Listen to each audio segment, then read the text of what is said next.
Greetings and welcome everyone, Judge Spectre here giving my final word on Metal Gear Solid 4. In this particular video I talk about Raiden, the main character of Metal Gear Solid 2 and replacement for Solid Snake.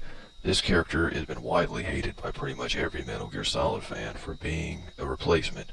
I, on the other hand, did not hate Raiden for these reasons. I disliked him because he was a girly, effeminate wussbag of a character who I felt no attachment to and could not identify with in any way, and I basically felt like he was just irritating the hell out of me. And I'll give you a very specific example of that. Take a look. Like being in a nightmare you can't wake up from. Jack, snap out of it. And you, Rose, I can't believe you're on this mission. I keep thinking I'll wake up. Raiden, this is real. And that's why you won't wake up. But nothing seems real. I've made up my mind to stay with you. Whether this is real or a bad dream, I'll keep watching you till it's over. Thank you, Rose. And I won't let you be just a dream.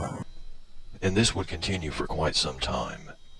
Raiden was just a very irritating character, and there's even a scene when you get captured and are forced to run around naked.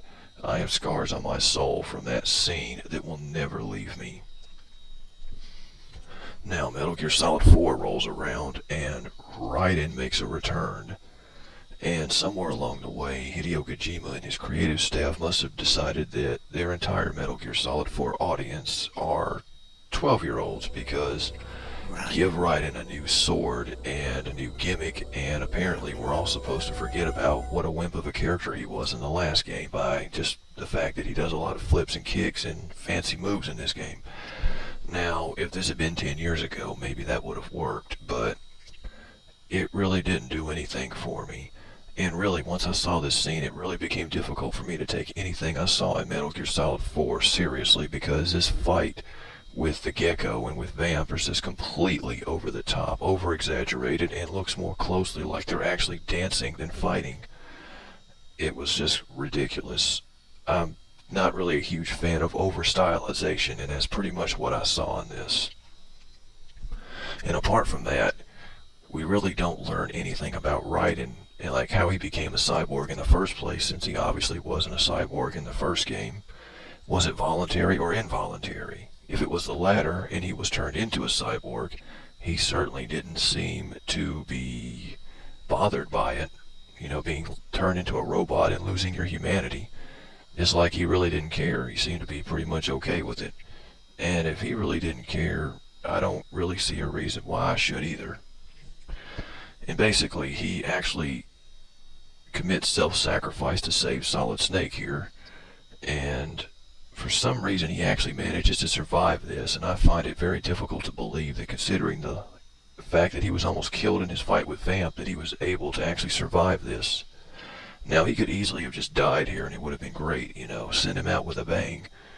His usefulness had really ended at this point, and they could have done the ending without him, but they decided to keep him alive just for the purpose of his character having a happy ending.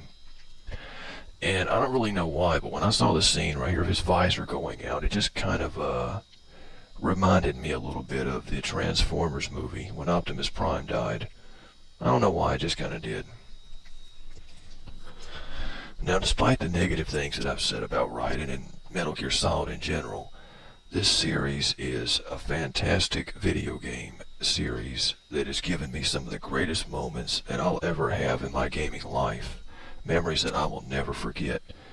And if Metal Gear Solid is not remembered for anything else, it will be remembered as the series who proved that video games can not only be fun to play, but also to watch. And with that, I have to give a very special thank you to Hideo Kojima and his creative team for creating a masterpiece of a game in Metal Gear Solid 4, and just for making one of the greatest video game series ever made. This is my salute to you guys. Well done.